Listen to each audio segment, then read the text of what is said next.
So step one of how to stop being passive aggressive: commit. Speak now or forever hold your peace. So the thing about being passive aggressive is you're kind of trying to have it both ways, right? You're trying to make your feelings known so your needs get met, but you don't want to do it the direct way and have a discussion. So instead, you're doing it a more passive way, and instead of being direct, you're kind of hinting, so you're communicating but not communicating. You don't get to do that anymore. Sorry. And I know it's hard if you're not used to communicating directly. Maybe you have difficulty standing up with people, maybe standing up to people, maybe you have difficulty setting boundaries. Okay, I'm not gonna say that you need to start immediately like just letting it all hang out and expressing yourself to everybody. You got to work your way up to that. It's not realistic to expect yourself to change overnight. But what you can do is you can decide either you're gonna say something or you're not. And if you're not, you don't get to pout, you don't get to give the silent treatment, you don't get to hint and make little sarcastic quips. No. If you're gonna say nothing, say nothing. Either be passive or aggressive. I mean, really assertive, but you get what I'm trying to say. You can't do both. Either or. If you are going to say something, you have to speak up, you have to be direct. But commit to either path. That's step one. Step two, own how you feel. If you're sad, you're sad. If you're pissed off, you're pissed off. A lot of times when we develop a passive aggressive communication style, it's because we are not good at owning how we feel. Maybe we were taught in childhood to suppress our emotions. And so now as adults or whatever, we don't even feel comfortable saying to ourselves that we feel pissed off or sad that somebody did something. Maybe we feel we don't have the right to feel that way. Maybe we feel weak. Maybe we don't feel confident enough to, assert ourselves. I know with me, a lot of times, there have been so many times that I've been gaslighted whenever I've rightfully felt disrespected by what someone did. Eventually, I would start feeling like, damn, do I even have the right to feel that way and confront the person? And so I wouldn't. And I would sometimes try to push my feelings down and try to rationalize, make excuses for the person. No, we're not doing that. Own it. Even if you don't express it, just own it to yourself. That's so powerful, because over time, if you own it for yourself and you get more comfortable owning your feelings, you will start feeling more comfortable expressing those to others, and you'll start feeling more confident in trusting and honoring how you feel. Step three, think about, how does it feel to be on the receiving end of passive aggression? Do you feel good? Do you respect the person more or less? I know for me personally, I'm going to be 100% honest with you. When I am on the receiving end of passive aggression, I kind of lose respect for the person who does it. Yeah, I kind of do. I kind of feel like, oh, okay, if this is the game we're going to play, then how about I not comply with what you want? Yeah, it makes me not want to. And you know why? It's not because I don't want to respect a person's feelings. It's because when a person is passive aggressive with me, I feel manipulated. And I'm probably not the only one who does, because in a way, that's kind of what passive aggression is. You're trying to make the person uncomfortable so that they will do what you want without you actually having to do the uncomfortable thing of saying what it is you want them to do. No, you can't do that. And the other thing too, it works the opposite direction. You're not going to get the respect or treatment that you want, most likely. You know why? Because even if the person doesn't actually feel manipulated, people could start taking advantage of the fact that they know that you're not going to come out directly and say anything. I've seen this happen so many times. That's not what you want happening. If you want actual respect, you have to respect yourself enough to be direct. Respect yourself and the relationship enough to be direct. Think about how you feel when you're on the receiving end of passive aggression.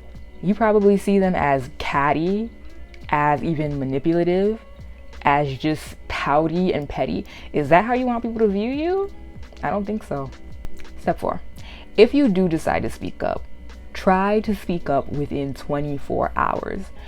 I know that's a lot easier said than done for people who are not as comfortable or used to comfortable with or used to confrontation. But the reason I say 24 hours is because the longer you let something stew and fester, the bigger the problem becomes. Because over time, what happens is you create the story in your head about what this person did, what this person had to have meant by what they did, their motives, blah, blah, blah, blah, blah. And then over time, your feelings of anger grow and grow and grow. Like, just because you don't express them, it doesn't mean that they go away. If anything, like I said, they get bigger.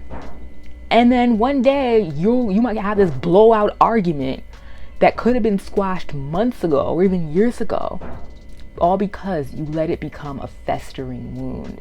So that's why if you're going to speak up, it's better to do it sooner rather than later. Even if you can't do 24 hours, try within a week, within 3 days. Just, you want to speak up sooner rather than later. I would say ideally 24 hours so that negative feelings and bad blood don't have time to fester between you and the other person, and you guys can keep your relationship intact. Because sometimes what happens is that, and comment below if you've ever experienced this, a situation that could have been resolved if you talked it out immediately has gone on for months and months and months, and there is so much bad blood there that you can't really come back from that just because so much time has passed with negative feelings between you. I don't want to see that happen for you. Number 5, if you are going to speak up, just say how you feel. Some people, they feel like, okay, I'm going to speak up, but how do I start it? What do I say? Da, da, da, da. In my experience, I found it easier to just blurt it out. I'm upset with you because you did XYZ. I'm upset with you because you ate the food that I had in my fridge, and I consider that disrespectful because you touched my stuff without permission. That's it. You're not in grade school anymore. You're grown now. You don't have to have this lickest comeback. Just speak up. Even if you feel like your defense was weak, it's better than having no defense. Trust and believe me, you will feel better from just saying something. I know I always feel better when I say something rather than when I say nothing. The times I say nothing are the times where I will be thinking about it for months and months and months. I'll be laying up late at night thinking about it. But when I've said something, I've just been able to let it go and leave it where it was. Kind of piggybacking off of that, number 6, when you go and speak up, say exactly what you mean and mean what you say. What do I mean by this? A lot of times when a person is passive aggressive, they give hints. They will give these little slick, double-sided quips, these little backhanded comments, and stuff like that. We're not doing that here. So from now on, your responses are not going to be, okay, whatever, fine, it's all right. It's going to be, I don't like what you said. I think what you said was rude. Oh, sure. Yeah, you can just take my stuff. Sure, why not? You can take it without asking. Hey, I need you to ask before you take my stuff. I need you to respect my belongings. You see, which response do you respect more? I respect response number 2 more, and I think a lot of other people do too. And you're gonna see it in your relationships if you start being direct when you speak up. Number 7, when you speak up, be prepared for things to go very, very badly. I'm talking all the way left. And the reason why I give this tip in particular is because a lot of times we get scared of confrontation because we're scared of the worst, right? We're scared of the person going off on us. We're scared of losing a relationship. We're scared of not having this person in our life anymore. And I don't say this to scare you out of speaking up, but I say that's a real possibility that you just have to accept when you deal with people. Sometimes a person really does not want to hear about themselves, even if they know damn well they are dead wrong. And so they will push back, they will fight against you, and things will escalate to the point of sometimes no return. But you have to be okay with that. And a lot of times we try to control and avoid that by being passive aggressive and by not having direct, uncomfortable confrontation. But the thing is, that's not a good strategy for maintaining relationships. And in fact, that damages relationships because it damages the foundation of relationships, which is trust.